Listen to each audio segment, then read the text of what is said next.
Assalamualaikum warahmatullahi wabarakatuh. Jumpa lagi teman-teman di channel YouTube saya, Riza Afrianti, di mana saya juga ada buka grup di Facebook, yaitu mengelola keuangan bagi pelaku usaha. Nah, tujuan saya membuat YouTube ini mudah-mudahan apa yang saya dapat saya berbagi dengan teman-teman lebih banyak lagi. Bagi teman-teman yang baru menyaksikan video ini, jangan lupa subscribe. Mudah-mudahan teman-teman dapat mengikuti informasi-informasi terbaru dari video-video saya selanjutnya. Baiklah teman-teman, sebelum saya membahas tentang siklus akuntansi, saya akan sedikit berbicara tentang pengertian akuntansi. Banyak di antara murid-murid saya dan juga teman saya, baik waktu sekolah walaupun di kuliah, itu mengatakan kalau akuntansi itu sulit, rumit, dan tidak mudah, terutama bagaimana mereka supaya neracanya bisa balance, kemudian bagaimana membuat jurnal. Nah, baiklah teman-teman, di sini saya akan membahas bagaimana cara mudah kita membuat laporan keuangan yang praktis dan tidak ribet. Oke teman-teman, baik, kita bicara sedikit tentang teori, yaitu siklus akuntansi, di mana di sini ada beberapa langkah-langkah yang harus kita lakukan sebelum kita sampai kepada membuat laporan keuangan. Nah, yang pertama adalah bukti transaksi. Bukti transaksi ini adalah bukti-bukti kita ketika adanya penerimaan uang atau uang keluar pada suatu kegiatan di perusahaan kita. Misalnya itu adalah berupa bonbon, bisa berupa cek, bisa berupa bilet giro, bisa berupa kwitansi, invoice, faktur, dan lain-lain. Nah, inilah yang kita sebut dengan bukti transaksi. Nah, kemudian di sini dari bukti transaksi dia membuat jurnal umum, baru dia buat buku besar. Nah, mungkin ada sedikit yang berbeda dengan saya. Yang pertama sekali saya lakukan ketika ada bukti transaksi, saya tidak membuat jurnal. Yang saya lakukan adalah saya membuat pertama sekali adalah buku kas. Buku kas dan bank. Buku bank bisa kita minta rekening koran. Nah, kita lakukan adalah membuat buku kas. Pada contoh kasus ini saya akan memberikan sebuah contoh yang sangat sederhana sekali, di mana dia hanya menggunakan kas. Jadi tidak ada buku bank, jadi hanya ada buku kas. Nah, bukti-bukti transaksi yang kita dapatkan ini kita catat ke dalam buku kas per hari, per transaksi, baik itu uang masuk ataupun uang keluar. Nah, langkah selanjutnya seperti dalam siklus ini yang saya buat untuk memudahkan saya bekerja, yaitu setelah saya membuat buku kas, ini semua saya gunakan, saya lakukan pekerjaan ini dengan menggunakan Excel. Nah, setelah saya membuat buku kas, langkah selanjutnya adalah saya membuat buku besar. Kenapa saya melangkah langsung ke buku besar, tidak jurnal dulu? Sebenarnya teman-teman, secara tidak langsung ketika kita sudah membuat buku kas, dari transaksi-transaksi ini, dari bukti-bukti transaksi ini, kita pindah ke buku besar, sebenarnya secara tidak langsung kita sudah membuat jurnal. Ya. Nah, nanti akan saya bahas di juga akan kelihatan nanti di contoh soal Pertamini nanti yang akan kita bahas teman-teman. Nah, setelah buku besar saya buat, nah saya langsung membuat laporan rugi laba dan neraca. Sudah, berarti kita sudah selesai membuat laporan keuangan sederhana. Pada contoh soal ini saya akan membahas yaitu perusahaan dagang. Di mana saya kasih contoh nanti adalah Pertamini. Dia membeli langsung dijual, tidak ada proses produksi di dalamnya. Nah, baiklah teman-teman, kita akan langsung masuk ke dalam contoh soal.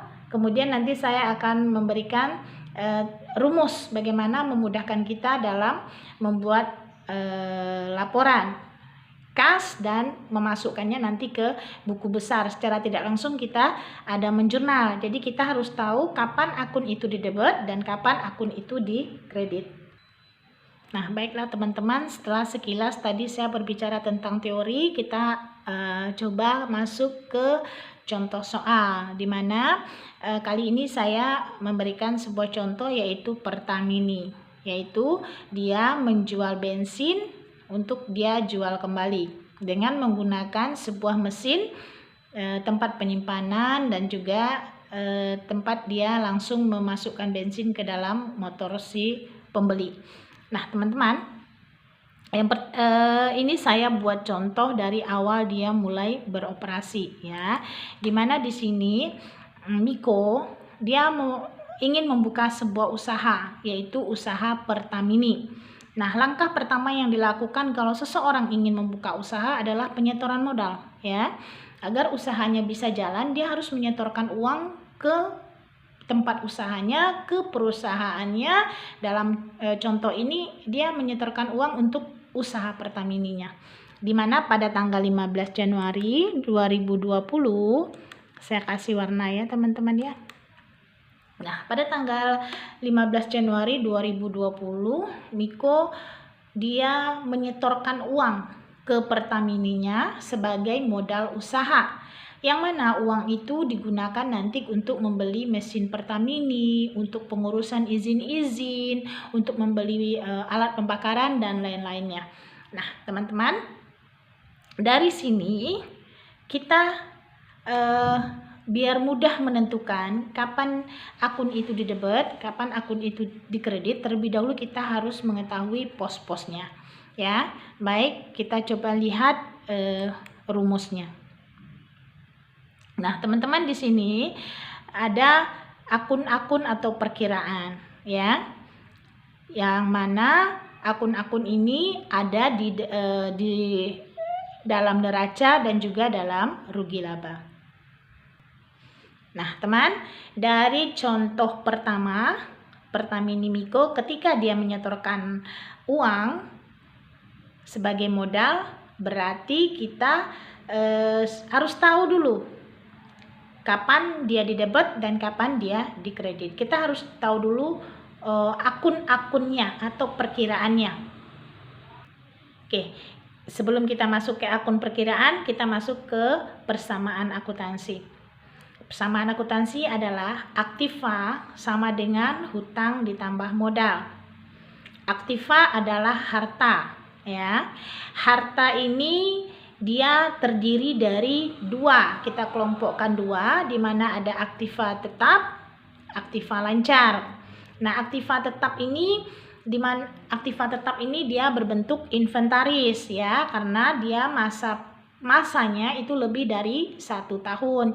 Sedangkan aktiva lancar dia selalu berkesinambungan, dipakai terus, jadi dia bersifatnya tidak lama pemakaiannya. Contohnya apa? Kas misalnya seperti itu. Kemudian apa?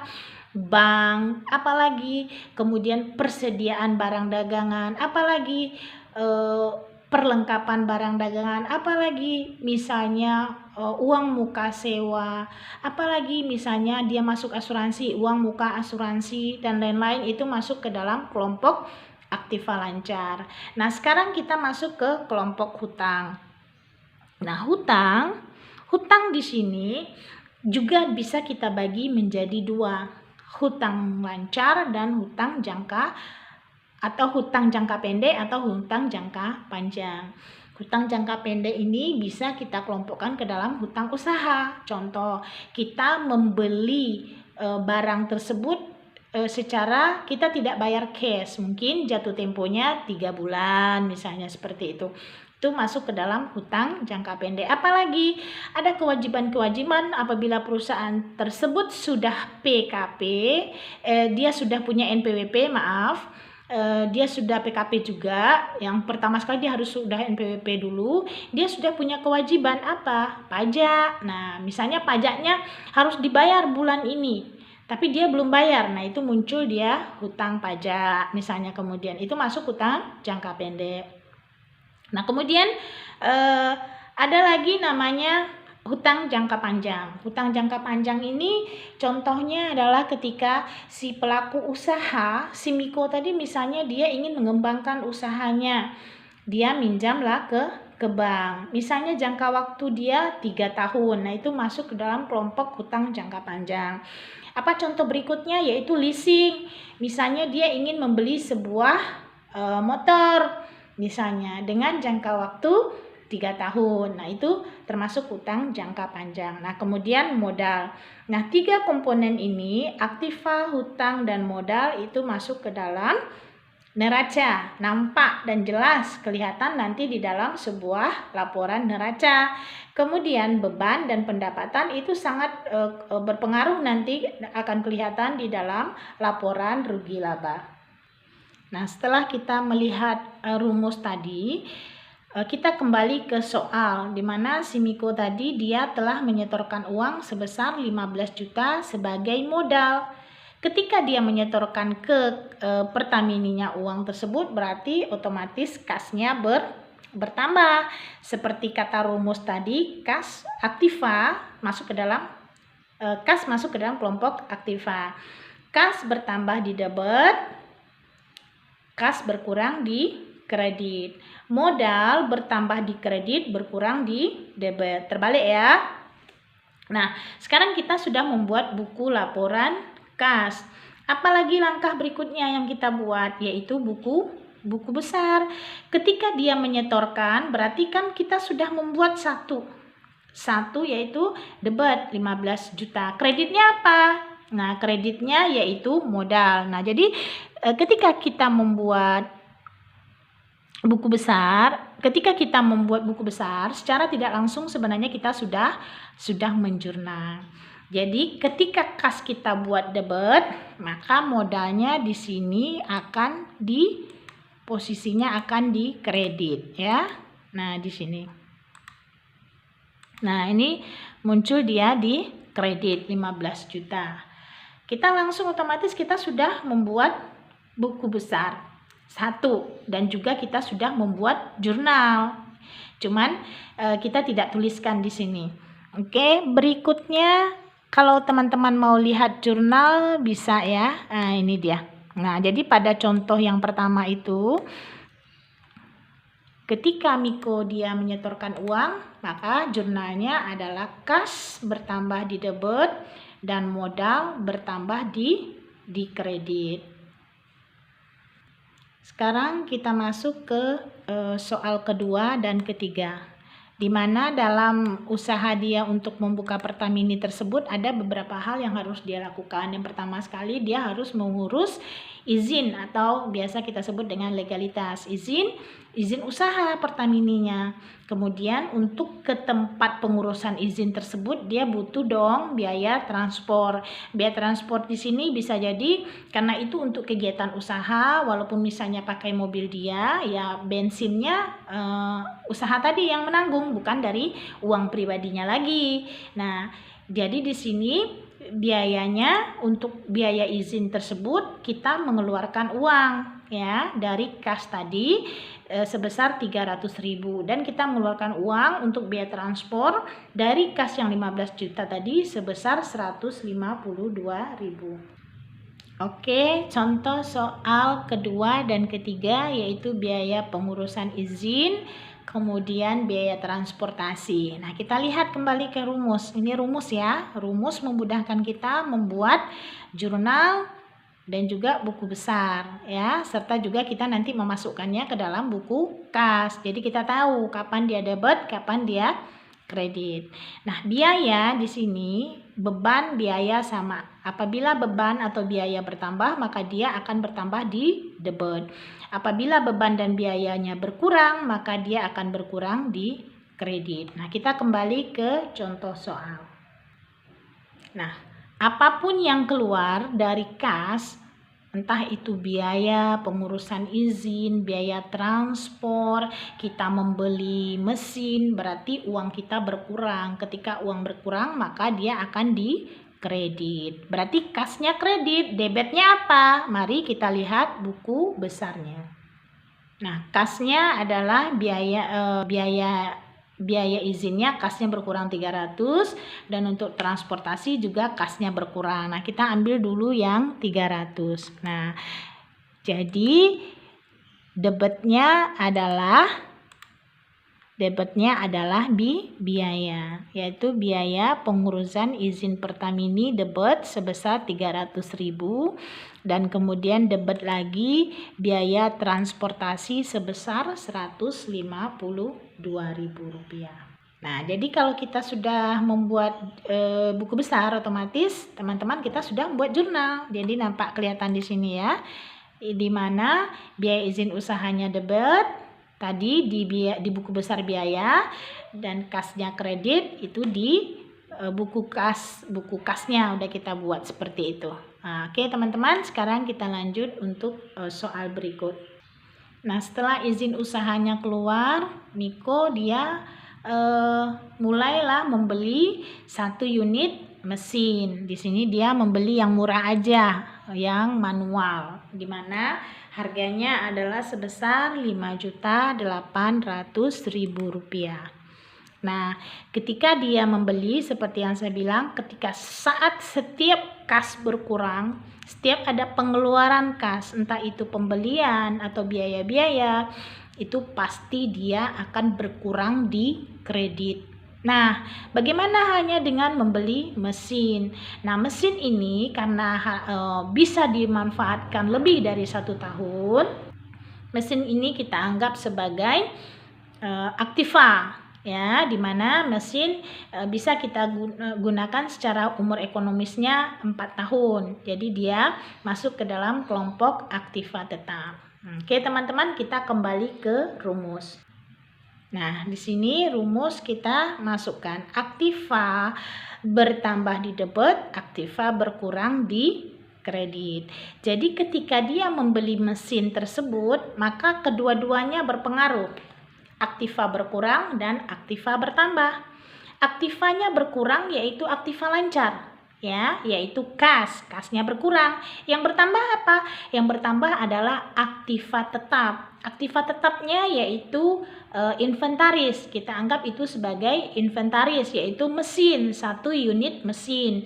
Dia akan bertambah di debit. Jadi rumusnya debitnya aktiva, kreditnya adalah kas. Nanti kita bisa lihat di buku besar dan jurnal. Nah, di sini kita lihat di laporan kasnya berkurang 5 juta. Debitnya apa? Nah, debitnya ada di buku besar inventaris, yaitu pembelian 1 unit mesin, maka dia akan bertambah di debit sebesar 5 juta rupiah. Nah, debit 5 juta, kemudian mari kita lihat jurnalnya. Nah, jadi jurnalnya ini teman-teman ya. Nah, saat dia membeli berarti aktiva tetapnya bertambah, aktiva lancarnya berkurang. Aktiva tetapnya adalah inventaris atau aset, sementara aktiva lancarnya adalah kas ketika dia membeli tersebut dengan menggunakan uang kas. Nah, sama ya teman-teman untuk contoh soal-soal berikut, di mana ada pembelian ATK, kemudian ada biaya ongkos kirim, kemudian ada pembelian bensin. Sama ya, ketika kita membeli maka kita mengeluarkan uang, maka aktiva kita berkurang di kredit. Debitnya adalah biaya atau pembelian ATK tadi ya. Kemudian debitnya lagi adalah pembelian bensin. Nah, bensin dalam hal ini, nah untuk soal nomor ini ATK dan biaya ongkos kirim ini hampir sama ya dengan jurnal dan buku besarnya dengan ini ya, posisi debit dan kreditnya. Maka saya akan lanjut ke pembelian bensin di sini ya, pembelian bensin. Di mana dia membeli sebanyak 200 bensin 200 liter. Pada saat dia membeli bensin, nah kita sebagai dia bensin tadi adalah sebagai usahanya, yaitu barang yang dia jual. Hal apa yang harus kita lakukan? Yang pertama kita lakukan adalah membuat buku stok. Nah, jadi pada saat dia mengeluarkan uang untuk membeli bensin tersebut, kita harus buat dulu buku stoknya. Nah, di sini di buku stok kita catat sesuai dengan tanggal kita membeli, yaitu di kasnya itu pada tanggal 20. Pada tanggal 20 dia beli bensin sebesar 200 liter. Nah, berarti otomatis stoknya kita buat di sini ada tanggal terjadinya transaksi, kemudian keterangannya apakah kita membeli atau kita menjual, atau ada pengembalian atau dan lain-lain, diskon dan sebagainya, ini potongan dan lain-lain, ini nanti ada keterangannya di sini. Nah, kemudian di sini ada masuk, ada keluar. Berarti pada saat dia membeli berarti ada barang masuk. Nah, keluar ini pada saat dia menjual, berarti bensinnya keluar ya, barang berkurang. Nah, di sini ada sisa. Berarti pada saat barang masuk adalah stok kita 200.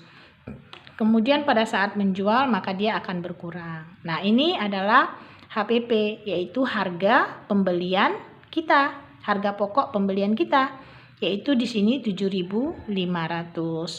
Nah, berapa jumlahnya kita beli? 1.500.000. 200 kali 7.500 adalah 1.500.000. Oke, kita sampai di sini, baru nanti kita ke buku besar lagi. Nah, di sini saya buat buku besar tersendiri, yaitu buku besar penjualan. Ya. Kita lanjut dengan soal berikut. Pada tanggal 20 Januari pada tanggal yang sama ternyata terjual bensin tersebut sebanyak 30 liter bensin. Nah, apa yang berpengaruh di sini? Yang pertama sekali kasnya bertambah. Yang berkurang apa? Persediaan. Ya, makanya di sini kita perlu membuat buku stok. Yang tadinya stok kita 200, karena kita jual, maka dia jadi berkurang. Pada tanggal yang sama stoknya berkurang. Berkurang karena apa? Karena adanya penjualan, ya. Nah, setelah kita membuat penjualan, kita masukkan ke dalam buku stok, kemudian kita lanjut ke buku besar penjualan. Ini mencatat semua penjualan selama 1 bulan. Nah, saya contohkan di sini selama Januari 2020. Nah, terjuallah sama dia sebesar 30 liter. Dengan dia membeli 7.500, dia menjual 10.000. Berarti uangnya masuk, di kasnya bertambah, debit, dan penjualannya di sini kredit. Nah, kita bisa lihat di rumus ya.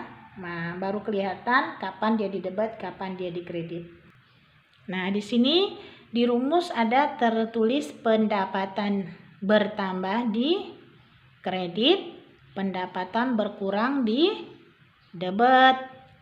Ya, jadi kalau pendapatan sama dengan penjualan, sama dengan omset.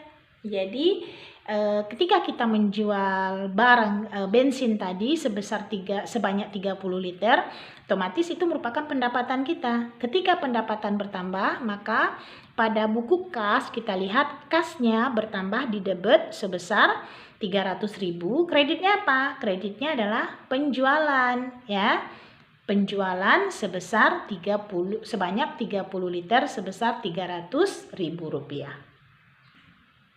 Nah, untuk penjualan berikutnya dan juga pembelian bensin berikutnya, itu perlakuannya, cara membuatnya, cara memasukkannya ke buku kas, cara membuat jurnal, cara memasukkannya ke dalam buku besar, itu sama ya.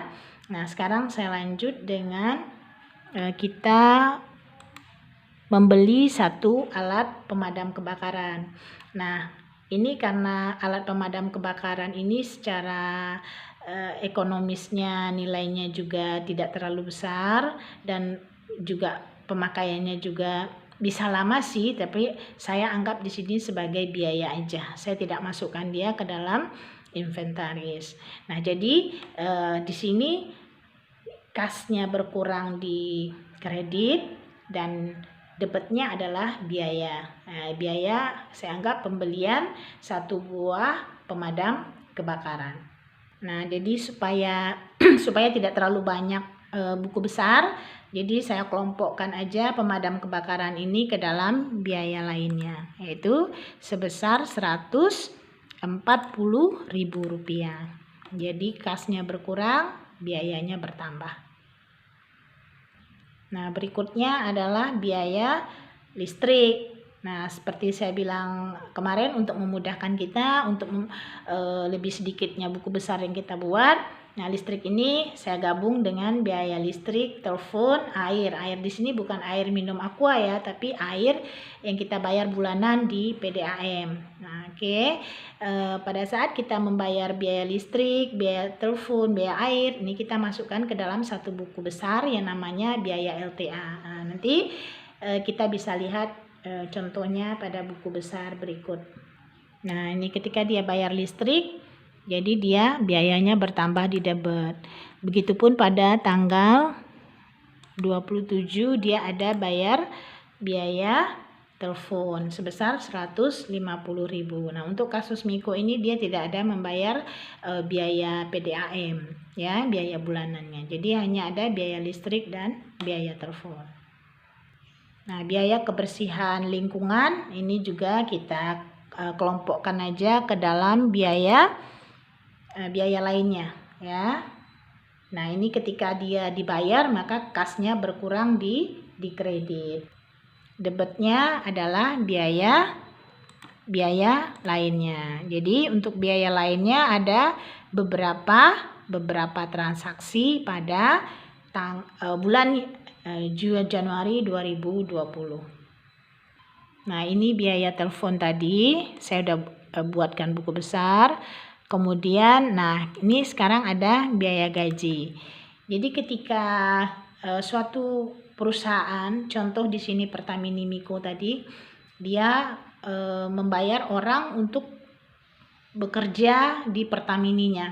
Nah, karena dia belum 1 bulan, jadi dia bayar gaji orang itu kita anggap di sini setengah bulan aja. Jadi dia digaji sebesar 400.000.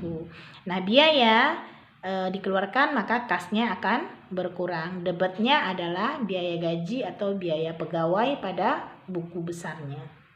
Nah, jadi ini buku besarnya ya teman ya, adalah biaya gaji.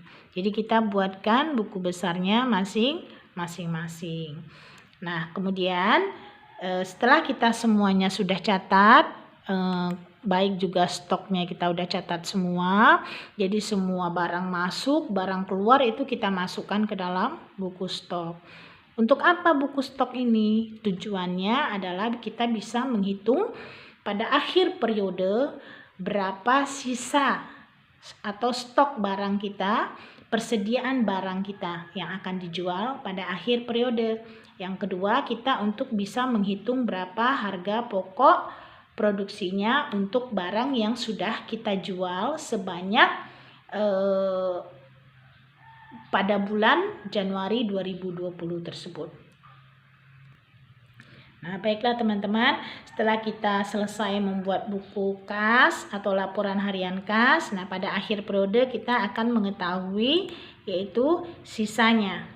Nah, sisa kas kita atau saldo pada akhir periode. Begitupun juga dengan stok. Pada akhir periode kita akan tahu berapa stok kita ya. Berapa stok kita. Jadi sisa stoknya pada akhir periode sisa 75.000, sedangkan berdasarkan liternya bersisa 10 liter. Nah, begitupun dengan jurnal. Nanti kita buat jurnal boleh. Nah, ini jurnal dari transaksi-transaksi selama dia berdiri dari tanggal 15 sampai dengan kebetulan transaksinya sampai tanggal 30 Januari 2020. Nah, kita buatkan buku besar masing-masing. Jadi setiap penjualan, semua penjualan selama Januari 2020 kita masukkan ke dalam buku penjualan atau pendapatan selama Januari 2020. Dari sini kita dapat mengetahui berapa saldo, berapa uangnya ya, saldonya ya pada akhir periode. Kemudian modal, kemudian buku besar inventaris, mesin yang dia beli. Kemudian ada buku besar biaya gaji, yaitu biaya-biaya lainnya. Kemudian ada biaya transportasi, waktu dia mengurus izin. Kemudian biaya transportasi waktu dia membeli 1 unit mesin tersebut. Dia membayar ongkos kirim barang tersebut dari toko ke tempat usahanya. Kemudian ada biaya ATK, dia beli buku dan lain-lain, ini kita masukkan ke dalam ATK, yaitu alat tulis kantor.